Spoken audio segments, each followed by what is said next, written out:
Edward Marsh has always lived the life most people dream of. His mornings began with a cup of coffee brewed by his personal barista and a fresh croissant brought from his favorite French bakery. A suit from a famous Italian designer was always perfectly ironed, and a watch that cost as much as a small apartment glistened on his wrist. His life was clearly structured. Meetings, deals, business dinners, they were all predictable and consistent. It all added up to a picture of success that was the equal of hundreds of his company's employees and the envy of his friends. Edward always considered himself a man who made himself. He liked to repeat this phrase at meetings, proving that there were no barriers in the world for those who were willing to work.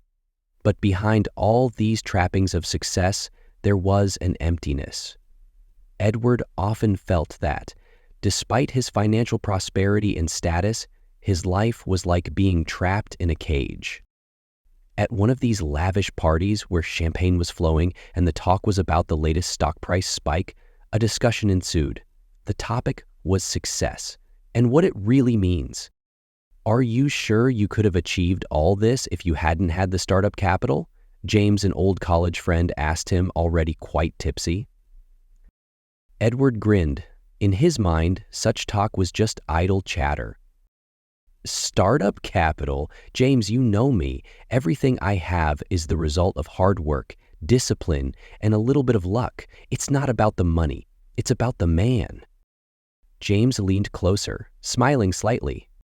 "Okay, what if we took away all the money, all the connections, all your status?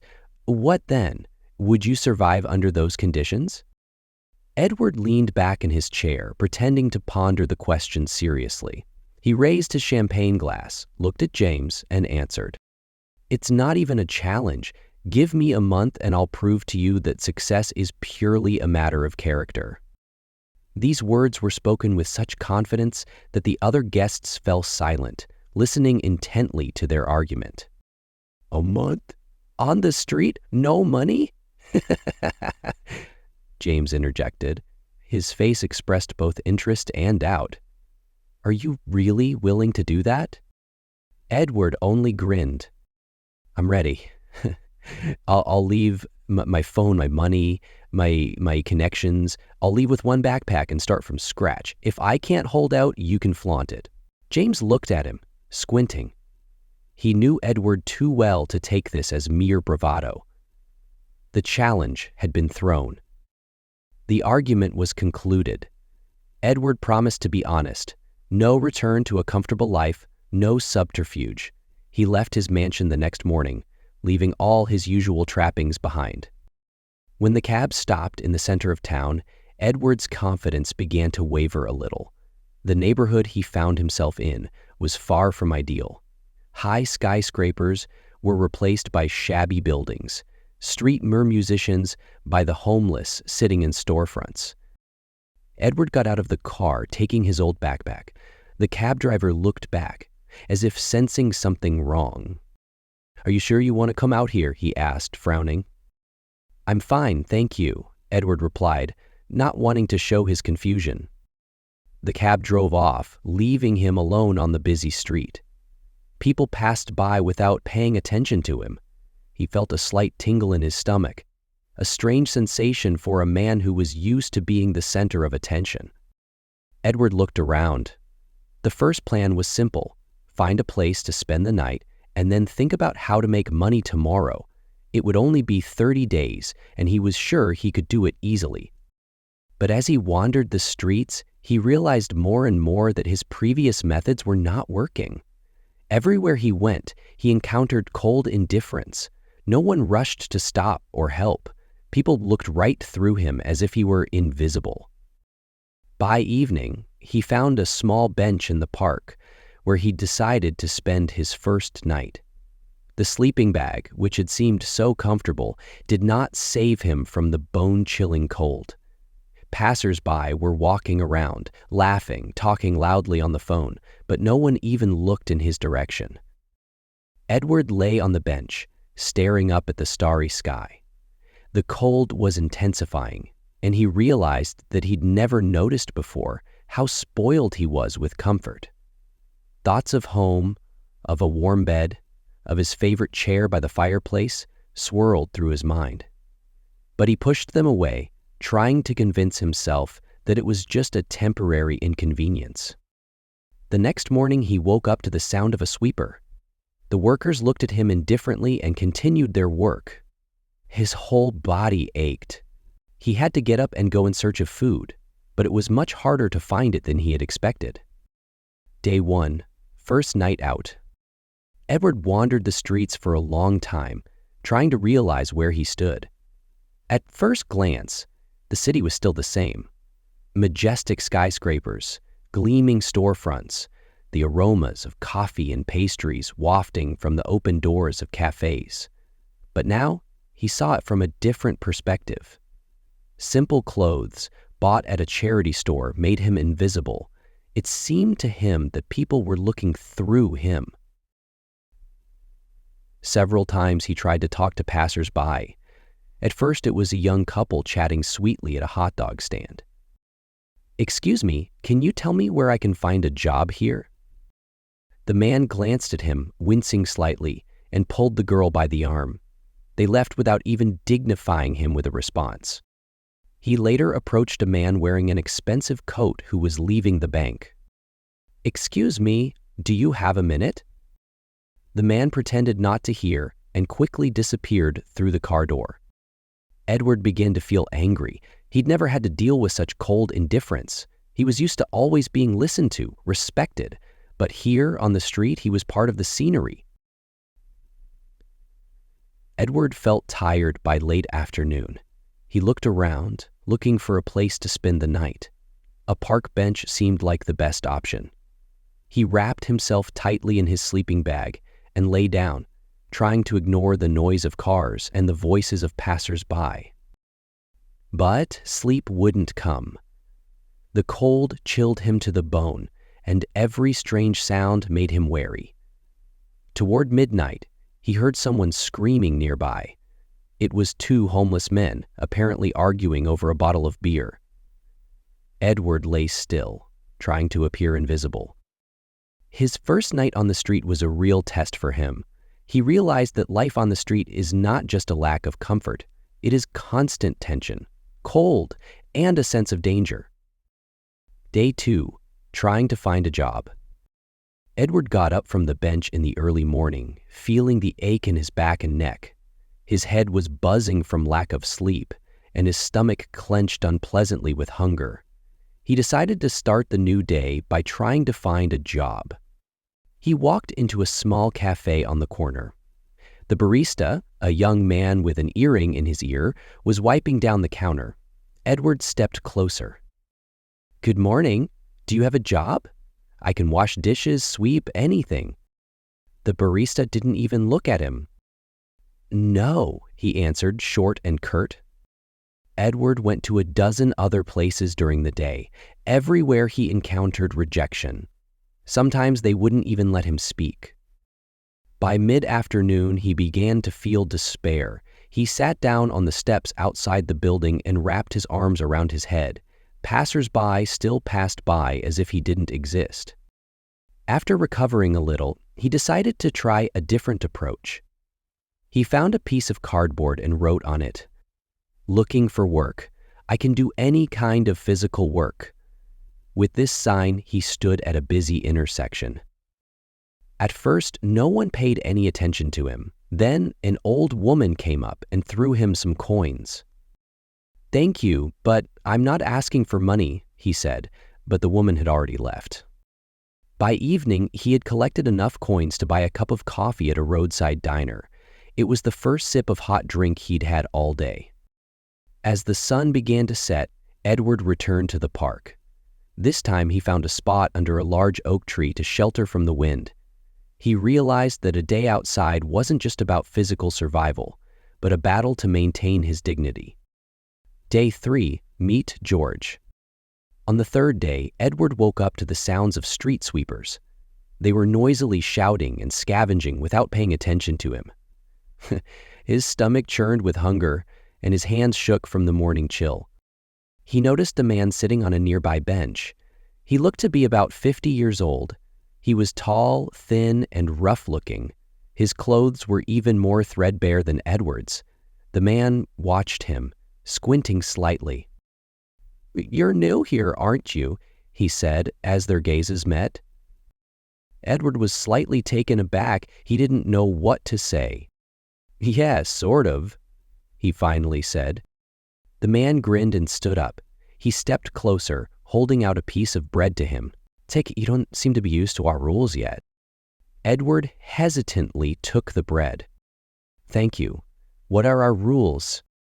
"Rule number 1, no one needs you here, so you have to rely on yourself. Rule 2, learn to be fast. Everyone on the street is fighting for something." The man's name was George. They talked a lot that day.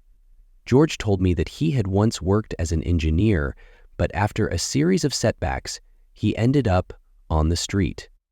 He had lost his job, his home, and then his family. "I was just like you," George said. "Thought it wouldn't affect me, and then bam, here I am." Edward tried not to show that the words hurt him. "It's only temporary," he said, as if convincing himself. "I'll be out of here in a month." George only shrugged his shoulders. We'll see, kid. We'll see."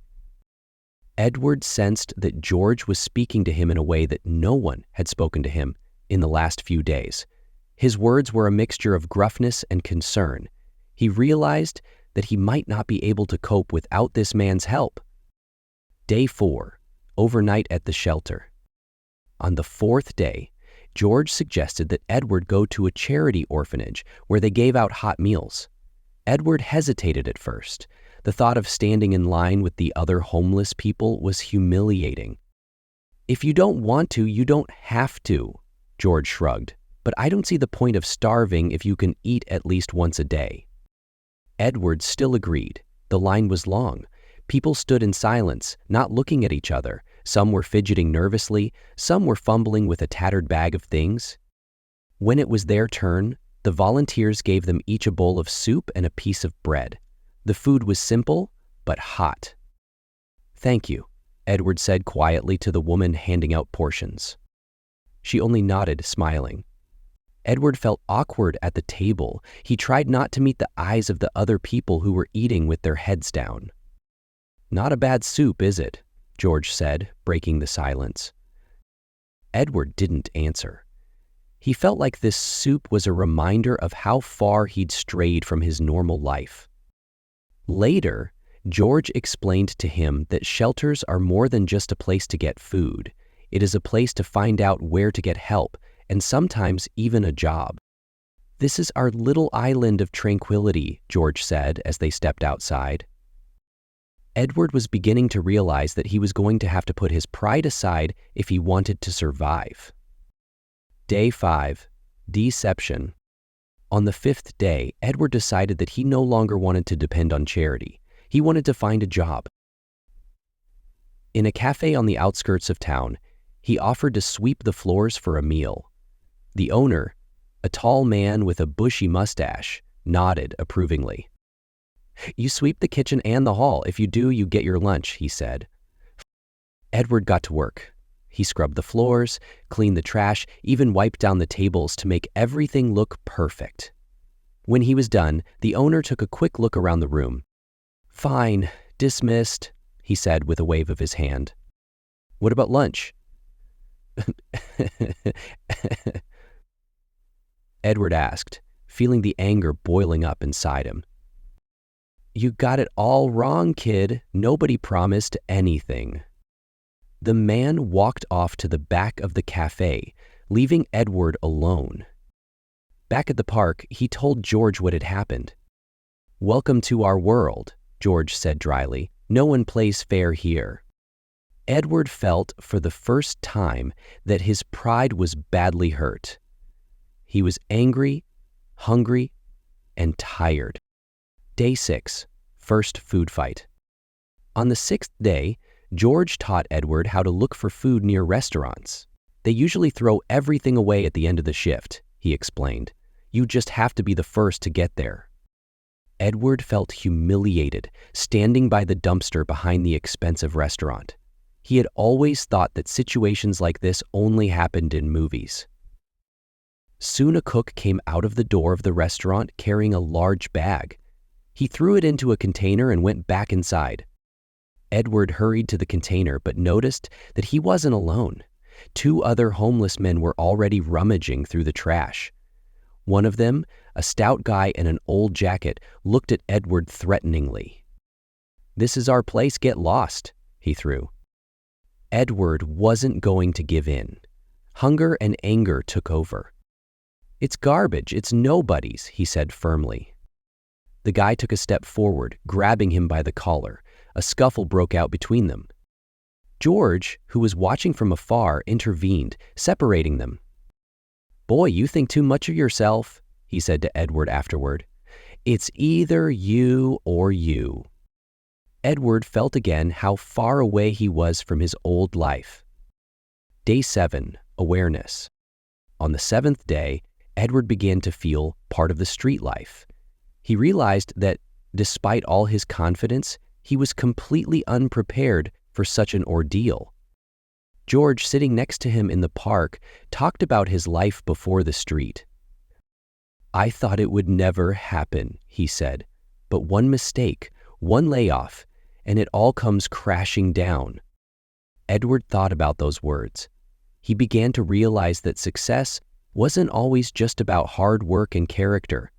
Sometimes, circumstances decide for you. As the sun began to set, Edward felt for the first time that this week had changed him. He didn't yet know how his month on the street would end, but he realized one thing.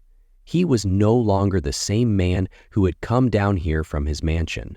Day 8, the first step to trust.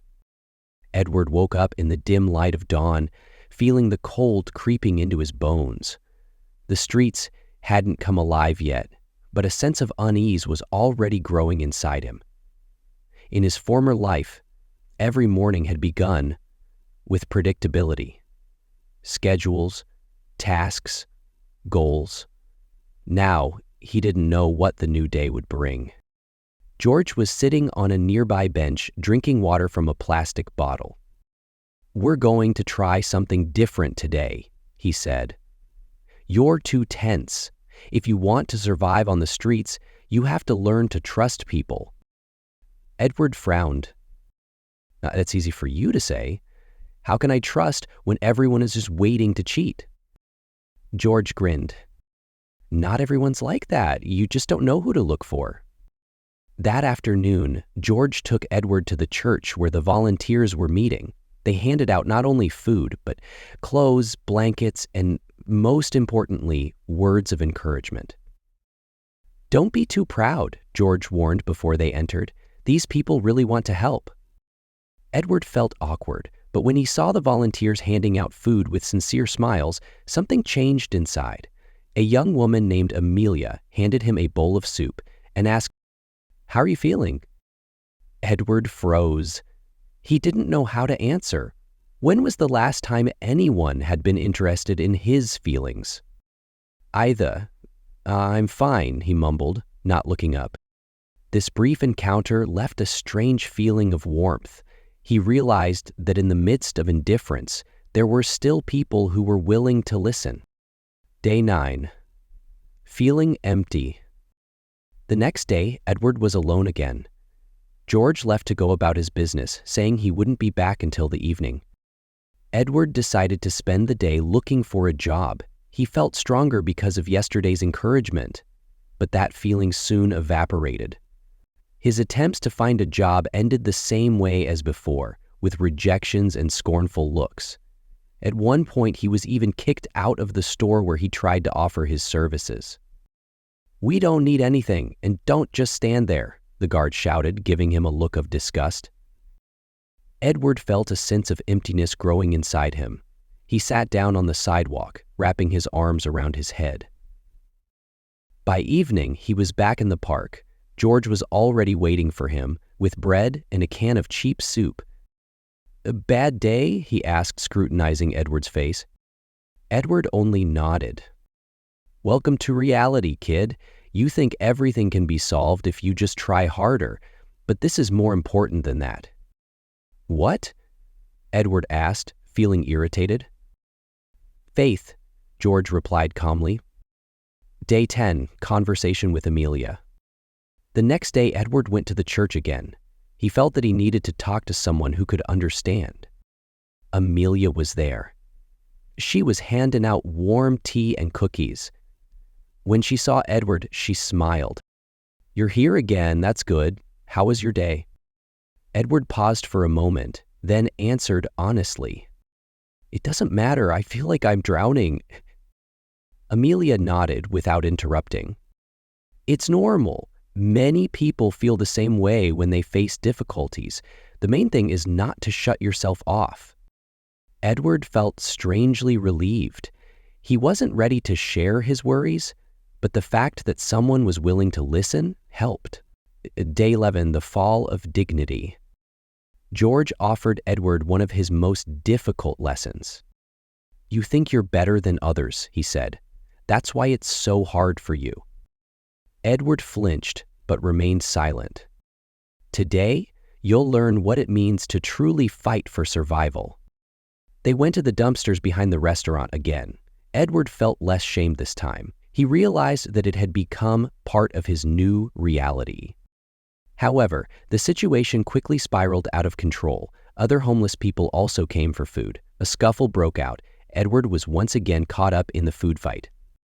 When they got back to the park, George looked at him gravely. Now do you see why I was talking about trust? We're all in the same boat here. But until you accept that, it's going to be hard for you. Day 12, helping others. The next day, George asked Edward to help another homeless man. He was an elderly man who couldn't walk because of a bad leg. George offered to take food to him. Edward resented it at first. Why should I waste my energy? I'm barely hanging on. Because it's the right thing to do, George replied calmly. Edward agreed. When he handed the food to the man, he looked at him gratefully. Thank you. I haven't eaten in a while. The words made Edward think. He felt for the first time that he had done something important. Day 13, recognizing your vulnerability. Edward woke up feeling heavy in his body. The cold wind had picked up overnight in the park, and even the sleeping bag, which had become his permanent shelter, didn't help the dampness. He began to notice that the fatigue wasn't just physical, but mental as well. Each new day outdoors took away his strength and left him with less and less hope. This time, George suggested that Edward go to another shelter. They sometimes give free socks there. You'll be surprised how important this is until you try walking with wet feet. Edward grinned. I never thought I'd be grateful for socks. George, glancing at him, added gravely, You never know what could be your salvation. The shelter was a small building with dim lights and a not very friendly atmosphere. The volunteers seemed tired but continued to distribute clothes, food, and medicine. Edward received a pair of socks and also happened to overhear a conversation between the volunteers. They were discussing another homeless man who needed surgery but refused to go to the hospital for fear of being denied help. The incident struck Edward. He began to realize how vulnerable people on the street were. Even the most basic help could be an unattainable luxury for them. Day 14, an evening in George's company. On the 14th day, George invited Edward to join a small group of homeless people sitting around a fire in an abandoned building. Edward hesitated at first, but then agreed, realizing that it was dangerous to be alone on such evenings. The group consisted of 4 people. Besides George, there was Mike, a tall man with pale skin and a strange look, Carla, an older woman with gray hair, and Rick, a young guy who seemed to have recently found himself on the streets. They exchanged stories. Mike told how he lost his job because of his drinking problem. Carla remembered her husband who had died 5 years ago, after which she had been unable to pay the rent. When it was Edward's turn, he faltered. I've been in business, he said, trying not to go into details. In business? Rick wondered. How did you end up here then? It's an experiment, Edward admitted, feeling a chill run down his spine. Mike laughed. An experiment? Really? You volunteered to live here? Edward nodded, expecting to be ridiculed, but to his surprise, no one judged him. Carla only sighed. Sometimes we need to step outside of our world to understand what it's like to be different. Those words stayed in Edward's head all night. Day 15, the beginning of the crisis. After the evening with George and his band, Edward began to think more and more about his place in this new reality. The words of Carla, that sometimes you have to step outside of your world to understand someone else's life, were firmly planted in his mind. In the morning, he headed downtown again, intent on continuing to look for work. He'd gotten used to rejection in the last few days, but it still hurt his pride. In one of the cafes, he offered his services again. Excuse me, I can do the dishes, help with the cleanup, anything. The hostess only shook her head indifferently. We have everything. By noon, Edward was exhausted. He decided to go back to George, but he was busy doing his own thing. Edward was alone, feeling the loneliness starting to eat away at him from the inside. In the evening, he returned to the abandoned building where the group had gathered around a campfire. There he saw for the first time how complicated relationships between homeless people can turn into conflicts. Mike and Rick fought over a spot by the fire. "That's my jacket," Mike shouted, trying to take it from Rick. "You don't need it anymore," Rick snapped at her. George stepped in and quickly separated them. "You see?" he said to Edward as they stepped aside. "We're like wolves here. Everyone's trying to survive, and sometimes that means fighting even those around us." Edward was beginning to feel for the first time how dangerous life on the streets could be. Day 16, overnight in the parking lot. On this day, George did not show up at the meeting place. Edward was alone. He decided to try to find a new place to sleep because the abandoned building was becoming increasingly unsafe. After much wandering, he came across a small truck stop. A nook between two containers seemed like a secluded spot. He lay down, wrapped in his sleeping bag, and tried to sleep. But the night brought no peace. Near midnight, he heard rough voices. 3 men, apparently homeless men, noticed him. "Hey, this is our spot," shouted one of them. Edward tried to explain that he was just looking for a place to sleep, but the conversation quickly turned aggressive. "What, you think you're better than us?" the second man threw angrily. Edward felt a thump, then another. Everything around him spun. He covered his head with his hands, but the blows continued. At some point, he heard a familiar voice. It was George, who ran up shouting and dragged one of the attackers away. "Go away or I'll call the police," he shouted. The men reluctantly backed away, leaving Edward on the ground. Day 17, Amelia's first aid. George helped Edward up. "Are you okay?" he asked. Edward only nodded, though the pain was shooting through his entire body. "We'll go to Amelia," George said firmly. "She'll help." They reached the church, where Amelia was still in place. When she saw Edward, she immediately fetched the first aid kit. "What happened?" she asked, examining his wounds. "Attacked," George replied briefly. Amelia silently treated his wounds and gave him warm tea. "You need to be more careful," she said. "The city can be violent." Edward felt her words go straight to his heart. For the first time, he realized how vulnerable he'd become. Day 18, talking about the system. The next day, Edward was still feeling the effects of the attack. George sat next to him on the bench, smoking a homemade cigarette. "Why are you still here?" Edward asked. George looked at him curiously. "What do you mean? You're smart, strong. Why didn't you get out?" George grinned, but there was no joy in his eyes. You think I didn't try?" he asked. "The system breaks us. If you're on the street, you're nothing in the eyes of society. Racism, poverty, prejudice, people see my skin color and think I'm a thief." Edward fell silent.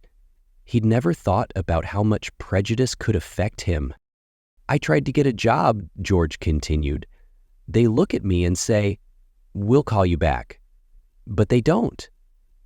And then someone steals something from the store. And then everyone thinks it's me." Those words hit Edward hard. He had always believed that the world was fair, that if you worked hard, you would succeed, but the reality that George had described shattered that picture. Day 19, Doubt and Rethinking. Edward began to think more and more about what he'd seen over the days. He realized that his view of the world was too simplistic. In the evening, he met the group again around the campfire. This time, the conversation was about the future. "Do you believe we can get out of here?" Carla asked. "I want to believe," Edward answered, but he wasn't sure of his answer. Carla only sighed. "Sometimes faith is all we have left." Day 20, First Attempt to Help. In the morning, Edward felt he needed to get away from his gloomy thoughts. George, noticing his condition, suggested going to the help center, where volunteers were sometimes needed. "You said you used to be in business. Try to use your skills here," George said. The center was full of people. There was a crazy rhythm. Someone was getting food, someone was looking for information about shelters, and someone just came to talk. Volunteers were rushing between people, trying to help everyone. "Can you help me with the registration?" asked one of the volunteers, holding a stack of papers. Edward agreed. He began filling out forms, explaining to people how to access assistance programs. At one point, he noticed the person he had just helped thanked him with a smile. It was a small moment, but it was an important one for Edward. He felt, for the first time in a long time, that he could be useful. In the evening, he returned to George's house. "It was a good day," he said. George nodded. "See? Sometimes you just have to start." Day 21, Conflict and Reconciliation. The next day, Edward went back to the center, but without George. He saw Mike again, who appeared to be looking for help. "What are you doing here?" Mike asked sharply. "I'm helping," Edward replied briefly. "You think you're better than us? Because you work with these people?" Mike looked at him challengingly. Edward felt annoyed. "I'm just doing what I can."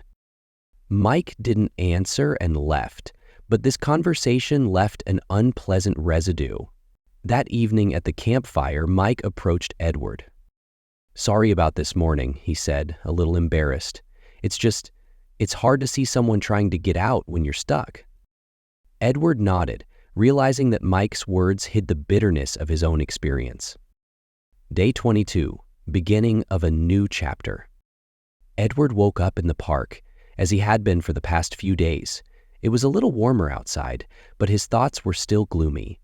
Despite his best efforts to adapt, he felt uncomfortable. In these 3 weeks, however, he had learned a lot.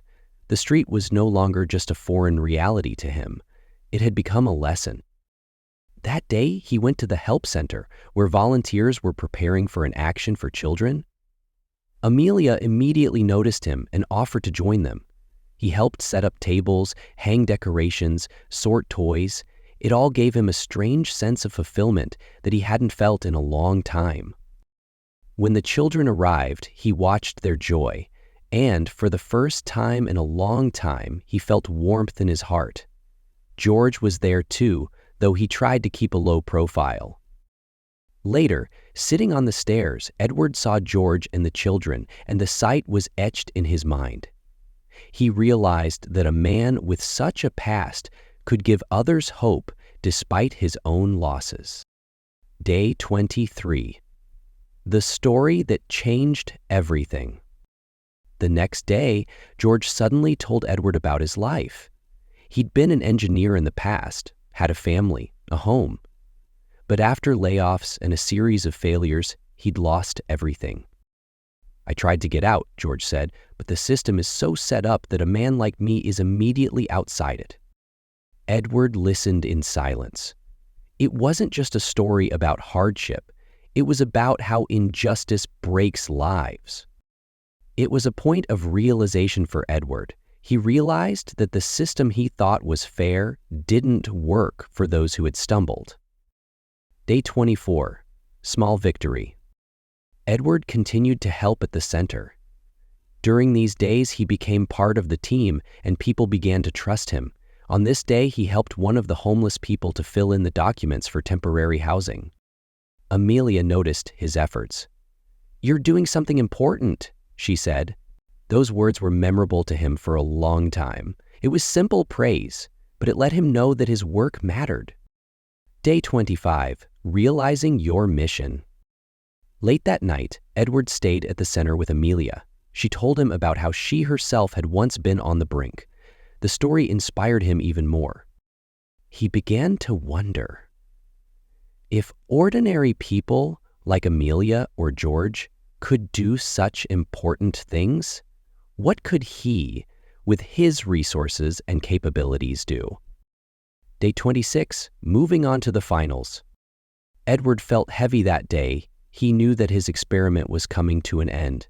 But in his heart, he realized that he couldn't go back to his old life. George noticed his mood.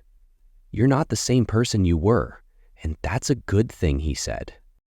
The words sounded like a goodbye. Edward felt that this was where he'd found what he'd missed in his previous life, a purpose greater than himself. Day 27, last night out. Edward spent the evening by the fire again with George and the others. They already knew that his time outside was coming to an end. No one asked any unnecessary questions, but there was a silent understanding in the air. Edward stared at the fire and remembered everything that had happened in a month. He realized that the street had changed him forever. It wasn't just an experiment. It was an experience that showed him what it meant to be forgotten by society. Before he left, he promised the group that he would do everything he could to make their lives a little better. His words sounded sincere, and each of them felt it. Day 28, full disclosure. The next day, Edward told Amelia the truth. He confessed that he had been on the street all this time of his own free will to learn what it was like to live without support. Amelia listened to him calmly. She did not condemn him. "You came here for a lesson, and you seem to have gotten it," she said. Edward was relieved. Her reaction confirmed that he'd done the right thing, deciding to reveal the truth. Day 29, important choices. That day, Edward realized that his experiment was over, but he couldn't just leave. At the help center, he saw Amelia and George preparing new projects. These people did not give up, despite all the difficulties, and continued to change the lives of others. Edward wondered how he could use his resources to help them. Day 30, end of experiment, beginning of a new journey. Edward spent the last day of the month thinking. He met with George to say goodbye. He held out his hand, saying, "You've learned a lot. Now, the important thing is not to forget it." Edward shook his hand firmly. He no longer felt pity or superiority. But saw George as a man equal to himself, perhaps even stronger. When Edward returned to his old life, the first thing he did was to act. He started a homelessness fund, making George one of its leaders. Together with Amelia, they developed support programs that gave people not only resources, but also hope. Here's a moral and ethical conclusion for the story, written in an artistic tone. As Edward stood in the doorway of his grand estate, he looked out at the cityscape that had once symbolized his ambition. The lights of the skyscrapers glittered like fragments of his former self, bright, sharp, and untouchable. But now, those lights seemed distant, almost foreign. The echoes of laughter around a campfire, the humility in George's voice, and Amelia's quiet courage resonated louder than the hollow applause of boardroom victories. In his month away, Edward had seen a truth that no luxury could mask.